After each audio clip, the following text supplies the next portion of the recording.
ஹாய்ங்க, நான் பிரியா. நமக்கு தீபாவளி வந்தாச்சுங்க. ஏன்னா நம்ம பட்டாசெல்லாம் ஆர்டர் போட்டு வாங்கிட்டு வந்துட்டாரு. நமக்கு வந்து கொரியர் பண்ணி விட்டுட்டாங்கங்க. புஷ்பா தேட்டரில் லாரி ஆஃபீஸில் போட்டு விட்டுருந்தாங்க.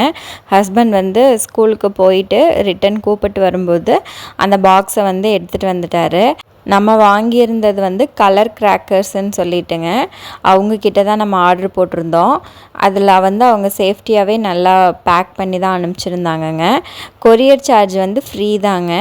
5000க்கு மேலே வாங்கினா கொரியர் சார்ஜ் ஃப்ரீன்னு சொல்லியிருந்தாங்க. அதனால் நம்ம ஆர்டர் போட்டு கரெக்டாக சூப்பராக பேக் பண்ணியே கொடுத்துட்டாங்கங்க.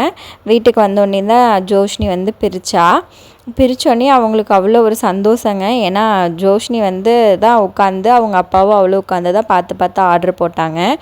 நாங்கள் சின்ன பிள்ளையாக இருக்கும்போதெல்லாங்க பட்டாசு அப்படின்னு கேட்டால் ஒரு 2 புஸ்வானம், ஒரு சங்கு சக்கரம், ஒரு கம்பி மத்தாப்பு, அப்புறம் இந்த சீனி பட்டாசு, கொள்ளு பட்டாசு, இது தாங்க பட்டாசு.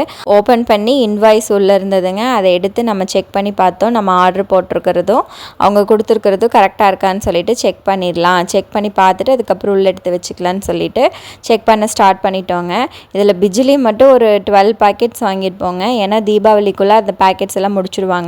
போன வருஷம் அப்படி தான் 15 பேக்கெட்ஸ் வாங்கி கொடுத்தாரு. கரெக்டாக தீபாவளிக்கு முன்னாடியே அதை முடித்து மறுபடியும் வாங்கி கொடுத்தாரு. இனி லீவ் வேறு வருது இல்லைங்களா, அவங்களுக்கு டைம் பாஸ் ஆகணும்னு சொல்லிட்டு அது கொஞ்சம் ஜாஸ்தியாகவே ஆர்டர் போட்டோம். அப்புறம் கம்பி மத்தாப்பெல்லாம் போன தடவை வாங்கினதே கொஞ்சம் நிறைய இருந்ததுங்க. அதனால் கம்பி மத்தாப்பு இந்த தடவை ஆர்டர் போடவே இல்லை.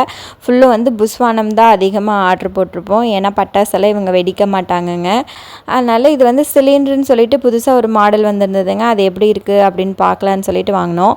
அப்புறம் நாங்கள் சின்ன வயசுலலாம் வெடிக்கும்போது நிறைய பேப்பராக இருக்கணுங்க. அப்படி இல்லைன்னா பக்கத்தில் யாராவது வெடிச்சிருந்தாங்கன்னா அதை கொண்டுட்டு வந்து எங்கள் வாசலில் போட்டுப்போம். அப்போ தான் நாங்கள் நிறையா பட்டாசு வச்ச மாதிரி இருக்கும். அதுக்காகவே லக்ஷ்மி வெடி நிறைய வாங்கி வெடிப்போம். அப்போல்லாம் கட்டு பட்டாசெல்லாம் இல்லைங்க, பிஜிலியங்க ஒரு 5 சேர்த்து வச்சு வெடிப்போங்க. அப்போல்லாம் அதுதான் எங்களுக்கு கட்டு பட்டாசுங்க.